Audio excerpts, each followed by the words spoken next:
when I was studying science 25 plus years ago, and even when I first came into spirituality 21 years ago, there was really this gap, science and spirituality. And it was, people would say, oh, you've gone from science to spirituality. And there would be lots and lots of questions about, how do you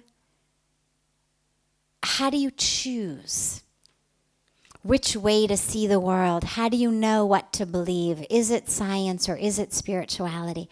And what's been so exciting in the last couple decades is to start seeing these two things really merge. And here's what I love about it a lot, is spirituality's been telling us things for thousands of years. Science is wonderful.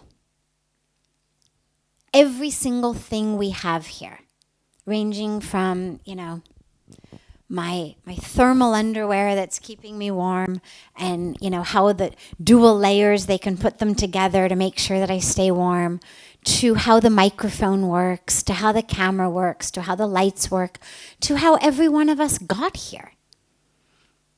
I mean, presumably we all used some form of vehicle to get here from wherever we come from. Most of us airplanes. Maybe some people trains or buses or cars. But every one of us has arrived here through some vehicle that would not be possible if we didn't have science. The problem comes in with where science claims jurisdiction.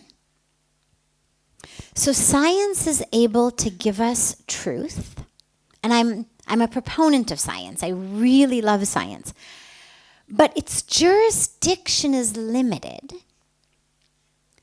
to how good its tools are. What I mean by that is, science can only understand things that its tools can measure. So our tools of science are microscopes and telescopes, low-powered, high-powered, electron. We've got all these different types, but basically something that makes something minuscule suddenly visible.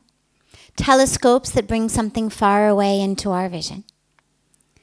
A variety of systems of measurement. We can measure weight, we can measure height, we can measure density, we can measure all sorts of things. Heat and cold and whatnot. But science's truth is only as good as its tools. And so, for example, there was a long period of time on Earth in which, in schools, in science class, children were taught that the Earth was flat. It's what the tools of science told us at the time. Earth is flat. It's what kids learned. If on a science exam in those days you had written the Earth is flat, the teacher would have marked it correct. There was a long period of time in which science told us that the whole universe revolved around the Earth.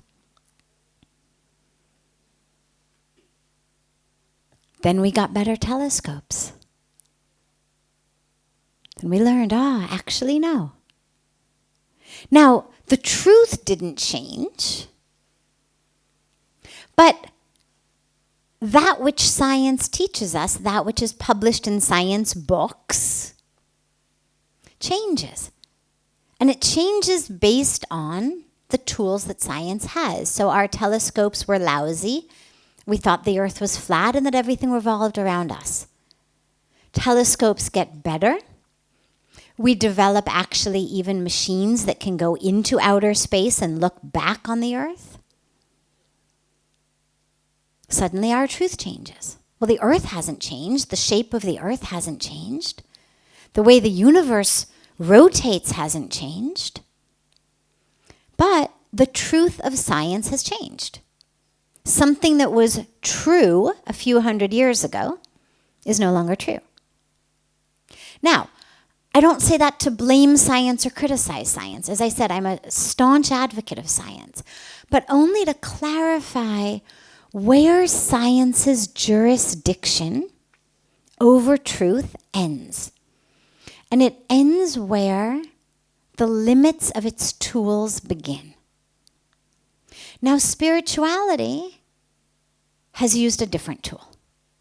The tool of spirituality is we look inward. Now, for most of us, when we begin to meditate, we barely even begin to catch a glimpse of the truth of who we are. We can barely even begin to understand our own reactions, our own emotions. It would be absurdly far-fetched for us to even begin to assume that through closing our eyes and meditating, we could understand the nature of the universe. And yet, that's exactly what the sages and the saints and the rishis did. They didn't meditate like we meditate. That was all they did. That was their life. As people in this room are experts in everything ranging from, finance to engineering to sports to, whatever all of your expertise may be. The rishis were experts in spirituality. That's all they did. And so by the time they were getting truth, they had opened up that channel into a collective body of knowledge that most of us just don't have access to. It's not that it's not there, it's just we don't have access to it. And a good way to understand this is if you look at the visual spectrum, for example, the color spectrum, the rainbow that we see. We begin with red and we go to purple, right? Red, orange, yellow, green, blue. But there's actually colors on the spectrum, ultraviolets, infrareds, that our eyes can't see. Insects can see them. If you've ever seen a picture of how a flower looks like to a bee, it's actually amazing. We think, God, how does the bee know where to go, how to get... Well, on the petals of flowers look like runways for bees. We look at a flower and we think yellow. Whole thing looks yellow to us. Or orange, or whatever color our eyes see it. But if you're seeing it from the eyes of bees who can see a much greater color spectrum, there's actually runways on the petals of these flowers directing the bees like airplanes straight into the center. Mosquitoes can see heat. Ever wonder how the mosquitoes know where to find you? They see heat. If you see a picture of what a human body standing, next to a table looks like to a mosquito, well, the table's all dark. The human body is lit up. And this is why the more you move, the more the mosquitoes come after you, because as you move, your body's generating heat, and it's getting brighter and brighter and brighter for the mosquitoes. Now, I share all of this because to us, what we can see is what there is. If I can't see it, it doesn't exist. But when you have creatures who clearly are not more evolved than we are, who have access to such a greater visual spectrum than we do, then it at least gets our foot in the doorway of maybe there's stuff out there that we can't see. I mean, if bees can see things we can't see, and mosquitoes can see things we can't see, your cats can see things you can't see. They can see in the dark. They're nocturnal. They can see that spectrum. So could the rishis and sages, but instead of it being a visual spectrum of infrared and ultraviolet and heat, they could see truth. And some of that truth science is just beginning to catch up with. I'll give you one of my most favorite examples. So a very fundamental spiritual teaching is you create your reality. Right? This is a really basic but crucial teaching, particularly of the Indian spiritual tradition. Puja Swamiji was speaking about it on the Ghat last night. I was speaking about it on the Ghat last night, of the power of thought. Not just to make our mood, it's not just what I think makes me happy or sad, but literally the power of thought to create our reality. So you think of that as a spiritual teaching. And yeah, we now have machines that I talk about that can measure your waves, but I'm actually going to go somewhere even deeper scientifically with this. In science, they used to talk about two different elements, two different aspects. Things were either particles, matter, or waves, energy. The material world was made up of particles and waves. This was basic physics. Slowly, as they watched it with better machines, better tools, as they watched particles and waves, what they found was that sometimes particles turned into waves, and sometimes waves turned into particles. And this was, part of when quantum physics started to take off as, wow, it's not actually quite as cut and dry, quite as black and white. It's not only particles and waves. We're watching waves turn into particles. We're watching particles turn into waves. Now this is, for those of you not super familiar with those terms, what we're talking is we're watching matter turn into energy. We're watching energy turn into matter. But then recently they've gone a step further. And they've identified something they call the observer effect. Now this is not something out of spiritual teachings. This is something out of physics. And what the observer effect says is, actually, whether it's a particle or a wave can be determined, can be due to, not just the nature of this thing, but the person watching it. Now this is so exciting that it literally gives me goosebumps even under my thermal underwear, because the fact that I could look at something and it could be a wave, and you could look at the same thing and it could be a particle, and that physics is now telling us this, is such an almost perfect overlap with what the rishis and the sages have said thousands of years ago. We create our reality. How you see it is how it is. And if on the most basic, fundamental, elementary level of matter and energy, who's looking, how long they're looking, is changing the very nature of the thing they're looking at. So then you say, well, is that science or is that spirituality? Right? Well, yeah, yes, and yes. And this is what's starting to get so exciting, and it's reaching into medicine.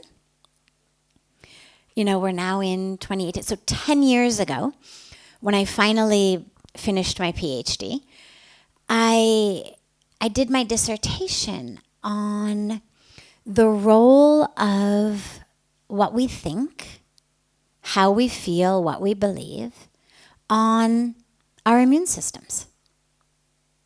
Now, the research has even come along a really far way in just the last 10 years.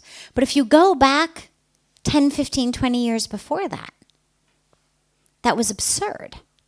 There's no way anybody would have let me do a PhD dissertation on that. I mean, maybe if it were, a yoga institute or something, but because there was no scientifically acknowledged interaction of that depth. We didn't know that our emotions talk to our immune system. We talked about mind over matter. We talked about body and mind. But this incredible overlap. And now slowly, they're starting to actually give us the biological aspects of that. How does it work? Science just says it's there. Spirituality just says it's there. Science looks at how is it there. So we're now starting to see receptors, for example, on our immune system cells for emotional neurotransmitters, which is really exciting. So again, this is where they start to overlap. But I think the most basic element of it really for me is that as science's tools get better, the discoveries of science are coming closer and closer and closer to telling us what spirituality has been telling us for thousands of years. And on the one hand, that could make those of us who are spiritual people kind of annoyed, because you could feel like, yeah, finally. Right? These are people who are saying we're discovering this, and this is, some invention, and over here it's been written thousands of years ago. But actually, instead of feeling frustrated, it makes me really excited, because I don't have an attachment to why people embark on a spiritual path. I don't have an attachment to what their motivation or their agenda is. And if their agenda is because now the Mayo Clinic says that, meditating is good for your health, or it helps prevent heart attacks, and that's why they've started meditating, so be it.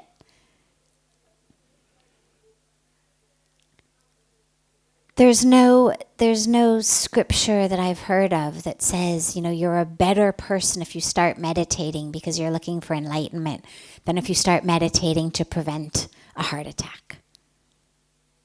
Point is, meditate, regardless of why you do it. Because even if you get into it to prevent your heart attack, the power of meditation is so much, it's going to take you there. It's like, people ask about yoga all the time. They'll say, well, doesn't it bother you that people just get into yoga to get fit? Or doesn't it bother you that people do yoga just to lose weight? And I always say, I don't care why people come to yoga. If we limited yoga and meditation to people who came to it because they were already on a spiritual path, we'd find ourselves constantly just preaching to the choir. Because these are disciplines that now the scientific world is starting to say, this is good for your health. This lowers blood pressure. And that people are getting into it for that has opened up the possibility of reaching people who otherwise never would have come to a spiritual path. And for us to begrudge them that feels ridiculous. Let everybody meditate. Let everybody do yoga. And whether they get into it because, their chiropractor or physiotherapist said it, or their cardiologist said it, who cares? The power of yoga, the power of meditation as spiritual practices are so deep that they're going to impact you regardless of why you get in. So if your science is bringing you to spirituality, fantastic. You don't need to let go of the science. In fact, and I'll conclude with this. In fact, prior to coming to India, and even up until now, if I remove experiences I've had from my consciousness temporarily, the the greatest evidence that I have for the fact that God exists is actually in science. Yes, I've been very blessed to personally have those experiences. But in terms of evidence, I would never expect someone to take my word for something. I would never say, well, you should believe it exists because I've had this experience. That's not, if you want to believe it because you trust me or you love me, well, that's great. But I would never rely on that. I would never expect you to believe something just because I was saying it, just because I had had an experience. And for me, science actually gives us the very best evidence, and the evidence is this. In a science laboratory, anybody who's ever spent time in a science laboratory knows that we can create a lot of things. We've got petri dishes, we've got Bunsen burners, we've got test tubes, we've got beakers, we've got all of our materials. And if you've got a really good science teacher, or you're working from a really good science book, you know that when you take a little bit of this and a little bit of that and you put them in your crucible and you turn on your Bunsen burner, that something's going to happen. Now, typically what happens is you get, some smoke, or you get a bad smell, or you get something like that. But science also, as I began, is what helps us make things. It makes my thermals. It teaches us how to make the microphone, or make the camera, or make the lights. But what science cannot create is life. And if we don't even think about humans, and you simply think about a leaf, think about a mosquito, think about an amoeba. Well, biologists could tell you exactly how that leaf is made. They could tell you exactly how much carbon, how much hydrogen, how much nitrogen, how much oxygen. They even could tell you how the molecules are bonded together. They could do with those, Lego type of things with the styrofoam balls and rods and whatnot, and show you how the molecules bind together. They could draw a full picture of exactly how that leaf, the structure of it.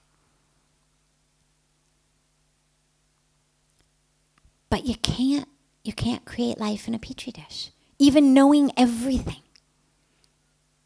After inventing everything, discovering everything, understanding everything, they cannot replicate it.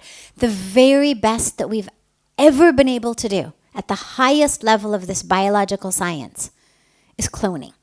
So the best we can do is take something that already exists and simply replicate it. We cannot create life. Which to me, from a scientific perspective, says, okay, now wait, our highest, best scientists who have studied and learned and mastered every aspect of the physical world from the Big Bang to this moment cannot create a mosquito or a leaf in a petri dish. And you expect us to believe that this just randomly happened? Like things just bounced off each other and it randomly happened, when even knowing what was bouncing off each other and at what speed and at what temperature, we still can't create it?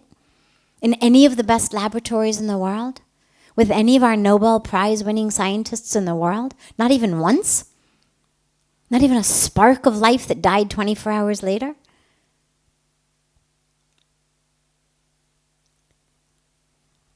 So to me, that for me has always been actually the greatest evidence. Not of science over spirituality or spirituality over science, but of the awareness that, yeah, there was a Big Bang. Yeah, there's been evolution. Yes, of course, all of this has evolved the way scientists say, but there obviously had to be someone, something who knew very clearly what they were doing. Some capital P planner who put this whole thing in motion. Because otherwise you don't get life. Life does not come randomly. We get genetic mutations, we get evolution, we get all of that, but you don't get life. And so if science, in my humble opinion, would simply take a deep breath and simply enjoy and feel proud of all of the domains over which it really has mastered things and really has understood things, and not tried to claim jurisdiction over domains that it cannot understand simply because it doesn't have the tools. There may come a time when science can explain God, that our tools are going to get bigger and bigger and better and finer and subtler and subtler. There may come a time.